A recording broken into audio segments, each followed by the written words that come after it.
Isang mapagpalang umaga po sa lahat. God is good. All the time, God is good.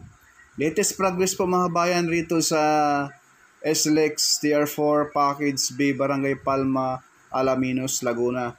So itong video na ito mga kabayan sa ating harapan ngayon, ito po yung kuha natin noong June, last week, no? Ipakita ko lang po sa inyo mga bayan itong old video natin, yung progress, no? At yung latest na video ngayong araw Sabado, August 23, 2025, may konti, no? Ipakita ko lang po sa inyo itong kabuuan nating video last mahigit isang buwan, June, no? So ayan po yung ito po yung unang video natin na noong June last week, no? So ayan po yung progress mga bayan. Pakita ko lang po sa inyo, masisilayan po ninyo yung progress rito sa package B dahil ito na lamang po mga kabayan sa package B ang hindi nilatagan ng concrete cement dahil po may gagawin po dyan sa baba, posibleng tulay gagawin rito. Itong area na ito ito po yung Barangay Palma, Alaminos, Laguna. So itong right side natin na Mala Expressway rin po ang lapad, yan po yung Alaminos, San Pablo Bypass Road na ina-update rin po natin. Makita po ninyo sa ating YouTube channel, no? Na ang hadlang po dyan sa Alaminos, San Pablo Bypass Road, yung tulay na laang dalawa. Kung matapos yon, natanong natin yung informante natin roon ay bago mag-November, pasabol na po yung mga tulay doon dalawa. So ito po yung baba natin noon mga bayan, no? Na hindi pa po na latag yung mga dambuhalang girder. So itong right side na tulay, yan po yung gawa ng isang ahensya ng gobyerno natin na may butas yung tulay na yan sa bandang kanan. Kaya mayroong cordon yan, no? Mayroong marker sila dyan. Dahil may gumuho yung bandang gitna ng tulay. Alam na des, Diyos ko po. Ayan po mga bayan, yung kaliwa, itong ginagawan tulay pa sa ngayon, ito po yung SLEX TR4. So, kita nyo ang nung unang late video natin, no? So, ito na po yung bago. Ngayon lang, August 23, Sabado, 2025. Preskong-presko pa. Wow, kita nyo naman mga kabayan. Naisampa na po yung mga dambuhalang girder. So, abang-abangan po niyo mga bayan yung kasunod nating update. Wag ho kayo magtaka na ito ay simentado na riyan. Yan na lamang po ang hindi na simento mga bayan, mga 60 meters. Lampas ng tulay, unahan konti, simento na yan yung kulay puti na yan. At hanggang dito sa baba natin, tapos na.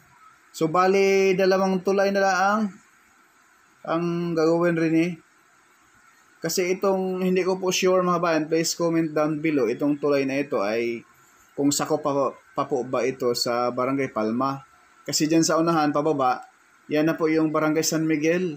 Pero Alaminos pa rin siya. So, ayan po.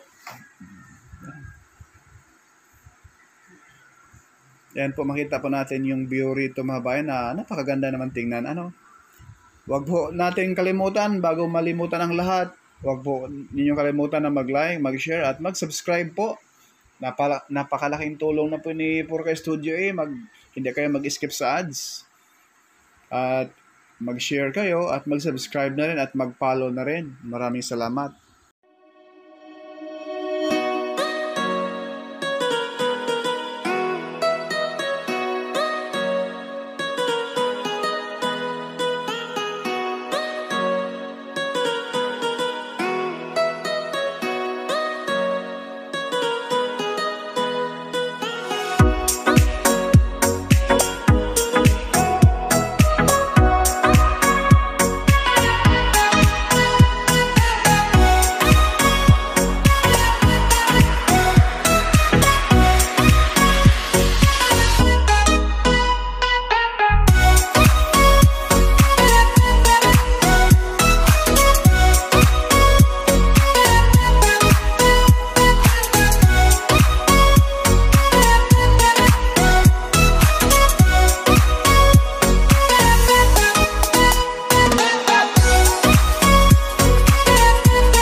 po mga bayan, ito po yung gagawin siguro ng tulay rito. Posible yung tulay sa taas, no?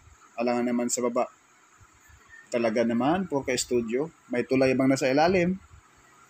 So, ang ilalim mga bayan, yan po yung alignment ng SLEX TR4. So, ang Barangay Road, itong tulay na gagawin rito, eh, maliit lang yan. Mga salubungan lang yan, iksi lang, no? So, yan lang po ang gagawin kasama yung tulay roon dito sa Package B. At pati rin po doon sa Barangay San Roque, no, ang gagawin rin po hanggang doon sa may San Pablo Interchange na. So, yung Package C ay halos kapiranggot na lang po mga bayan ang hindi pa nalatagan ng concrete cement. So, ayan po. Baka next month, ito ay maibaon na yung mga rebars na yan at mag-start na po silang maglagay dyan ng tulay o buhos pa, no? So, yun po yung progress dito mga bayan dito sa Package B. Itong mga tulay na lang ang gagawin rito.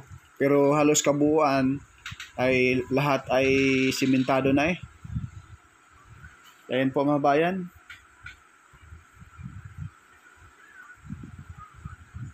Happy Saturday po sa lahat, sa ating mga bayan dyan, saan mang sulok ng mundo, sa ating mga OFW, no? Shout out po pala kay Ma'am Lisa Torres, na taga San Pablo City, Laguna. Masisilayan po ninyo itong probinsya ng Alaminos, San Pablo, Laguna, mga bayan. Talaga namang napakayaman sa mga agrikultura eh. Yung mga puno dyan sa gilid mga bayan, rambutan yan. Kaliwat kanan po yan, saging, niyog, lanchones. Grabe ang yaman sa mga agrikultura itong Alaminos, San Pablo. Papunta na yan drone sa Tiaong. Tataba ng lupa eh, kaya kita nyo naman yung palibot nitong expressway ay talaga namang kulay green. Sana ay ma-preserve ito. Balang araw, ito ay puro high-rise building na. Paano na ang kalikasan natin? Hanggang dito lang po, Purka Studio, hindi man sikat, pero nag-aabot ng balitang tapat. God bless po sa lahat.